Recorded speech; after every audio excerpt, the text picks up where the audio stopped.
बच्चों नमस्कार। बच्चों हम लोग कक्षा 10वीं गणित में इकाई 1 बीजगणित के अंतर्गत पढ़ रहे हैं अध्याय 2 दो चरों का रैखिक समीकरण लीनियर इक्वेशंस इन टू वेरिएबल्स।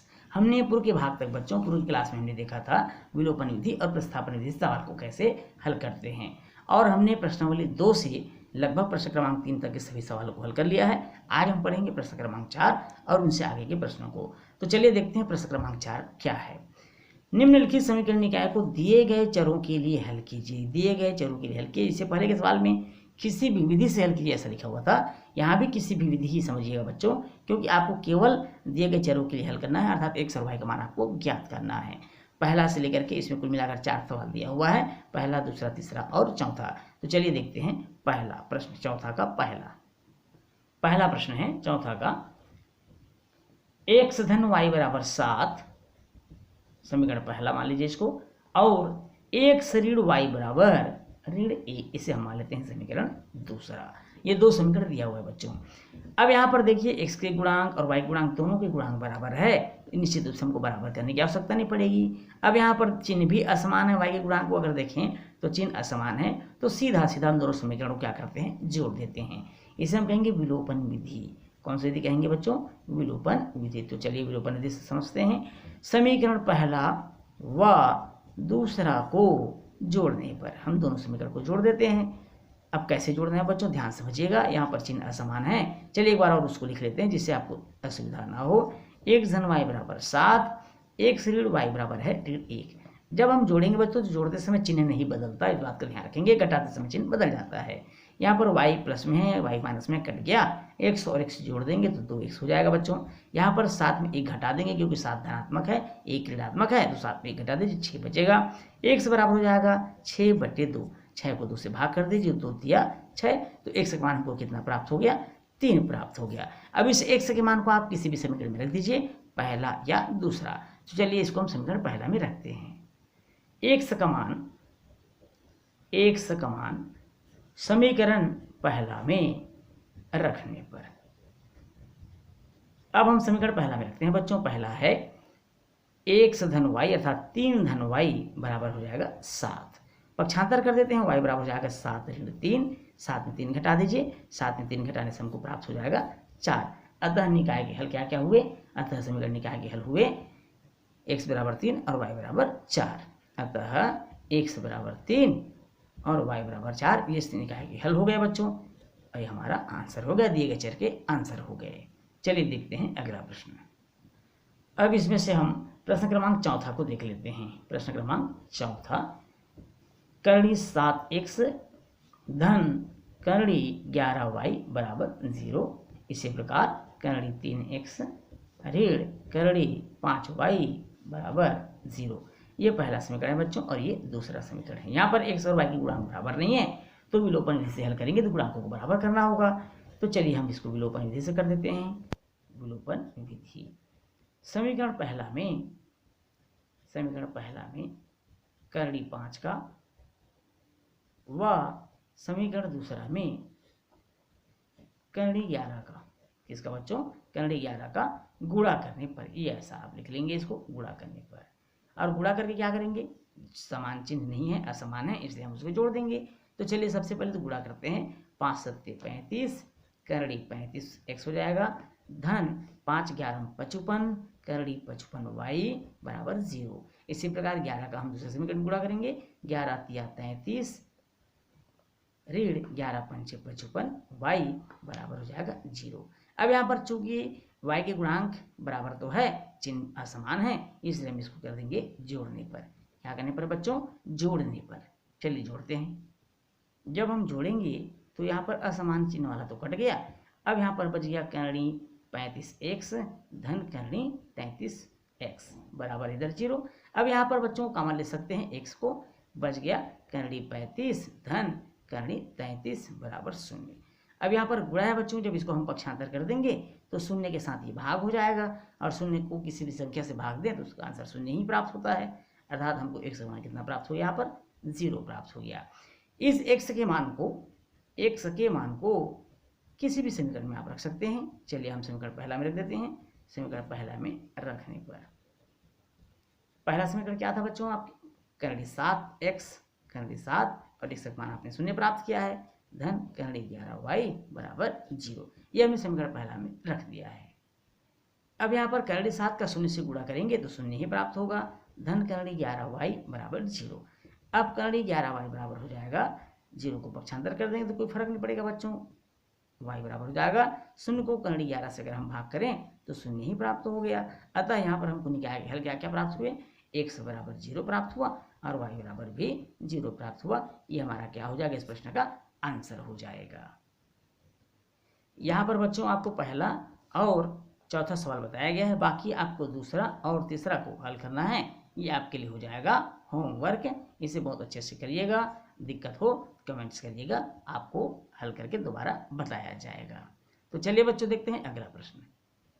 अगला प्रश्न है बच्चों, 15 किलोग्राम चाय व 17 किलोग्राम कॉफी का मूल्य 183 रुपये तथा 25 किलोग्राम चाय व 13 किलोग्राम कॉफी का मूल्य 213 रुपये है। 7 किलोग्राम चाय और 1 किलोग्राम कॉफी का मूल्य ज्ञात कीजिए। यहाँ से वर्ड प्रॉब्लम शुरू होता है बच्चों। इस तरह के प्रश्नों को बहुत अच्छे से पढ़ना है, बहुत अच्छे से समझना है, तत्पश्चात आप समीकरण का निर्माण करेंगे और समीकरण बनाने के बाद ही सवाल को हल करेंगे। तो चलिए देखते हैं प्रश्न क्रमांक 5वां। प्रश्न क्रमांक 5वां है, माना कि 1 किलोग्राम चाय का मूल्य, माना कि, ध्यान समझिएगा बच्चों, माना कि 1 किलोग्राम चाय का मूल्य x किलोग्राम, 1 किलोग्राम चाय का मूल्य x मान लेते हैं और 1 किलोग्राम कॉफी का मूल्य, कॉफी भी दिया हुआ है बच्चों, 1 किलोग्राम कॉफी का मूल्य हम y रुपए मान लेते हैं प्रश्न से। अब पहला शर्त क्या बोलता है कि 15 किलोग्राम चाय और 17 किलोग्राम कॉफी का मूल्य है 183 रुपये। हम इसे समीकरण पहला मान लेंगे। और दूसरा इसमें कंडीशन दिया हुआ है, दूसरा शर्त दिया हुआ है 25 किलोग्राम चाय और 13 किलोग्राम कॉफी का मूल्य 213 रुपये है। इसे हम मान लेंगे समीकरण नंबर दूसरा। अब हम चलते हैं विलोपन विधि की ओर, क्योंकि विलोपन विधि बहुत सरल विधि है, बहुत अच्छे से आप इसको कर सकते हैं। विलोपन विधि, वैसे तो सभी विधि सरल है बच्चों, पर विलोपन विधि उन सभी विधियों से ज़्यादा सरल है। समीकरण पहला में, अब सबसे पहले देखिए बच्चों, आप चाहें तो इस समीकरण में आप कामा ले सकते हैं, गुणा भाग कर सकते हैं, और ऐसी कौन जरूरी नहीं है कि 25 का आप पहला से गुणा करें और 15 का ही दूसरा से गुणा करें, आप इसको और छोटा कर सकते हैं। वो कैसे, चलिए मैं आपको बताता हूँ। समीकरण पहला में 5 का व दूसरा में, समीकरण दूसरा में 3 का, ऐसा भी आप कर सकते हैं बच्चों। 3 का गुणा करके घटाने पर, जिससे क्या होगा, समीकरण में कम छोटी संख्या गुणा करना पड़ेगा और आप आसानी से इसको कर सकेंगे। ज़्यादा बड़ी संख्या गुणा करने से समय भी अधिक लगेगा। तो चलिए पहला में 5 का गुणा करते हैं और दूसरा में 3 का गुणा कर लेते हैं। पहला में 5 का गुणा कर दीजिए, 15 पंचे 75 x हो जाएगा, धन 15 17 पंचे 85 y बराबर 5 का गुणा कर दीजिए, 5 से 15, 5 8 40 हो जाएगा 41 और 5 5 4 9 अर्थात 915 हो जाएगा। ये हो गया समीकरण नंबर 3, चाहे तो आप दे सकते हैं। और उसके बाद दूसरे समीकरण में किसका गुणा करना बच्चों, 3 का, 3 25 75 x हो जाएगा, यहाँ भी 3 13 39 y और 3 का गुणा 3 3 9, 3 कम 3 3 दूनी 6 639। ये हो गया समीकरण नंबर 4। अब हम क्या करेंगे, यहाँ पर देखिए जोड़ना और घटाना इनके चिन्हों पर डिपेंड करता है। जो गुणांक बराबर है, यहाँ पर गुणांक बराबर है 75 अर्थात x का गुणांक बराबर है बच्चों, और दोनों के चिन्ह समान है, तो घटाने पर, क्या करने पर, घटाने पर, और घटाएंगे तो चिन्ह क्या होगा, बदल जाएगा। धन है तो ऋण, धन है तो ऋण, यहाँ भी धन है तो ऋण। अब ये कट गया, 85y में 39y घटा देंगे तो हमको मिल जाएगा 46y। इसी प्रकार 915 में 639 घटा देंगे तो 276 प्राप्त हो जाएगा। y बराबर 276 बटे 46, 276 को 46 से भाग कर देंगे, 276 को 46 से भाग करेंगे तो हमको प्राप्त हो जाएगा 6 बार में कट जाएगा, अर्थात तो y बराबर हो जाएगा 6।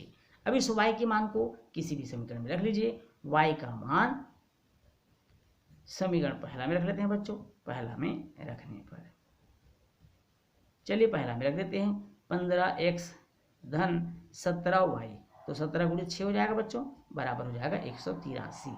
अब 17 छक्के 102, 15 एक धन 17 छक्के 102 होता है बराबर 183।